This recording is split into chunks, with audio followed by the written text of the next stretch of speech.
Dalawang resibo na daw yung kuryente. Hindi na daw pwede yung isa. Tapos nung nung may dumating na isang customer, pwede naman pala.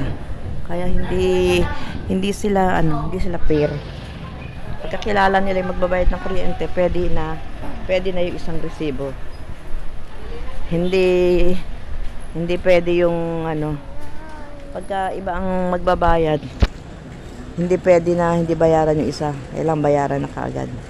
Pero yung pagkakilala nila yung pagkakilala nila yung magbabayad, ibig sabihin, pwede yung isang bayaran. Ganyan po dito sa Pinel ko ng Maribeles. Hindi po sila fair. Kaya shout out po sa mga sa mga nasa Pinel ko po. Hindi po fair kayo.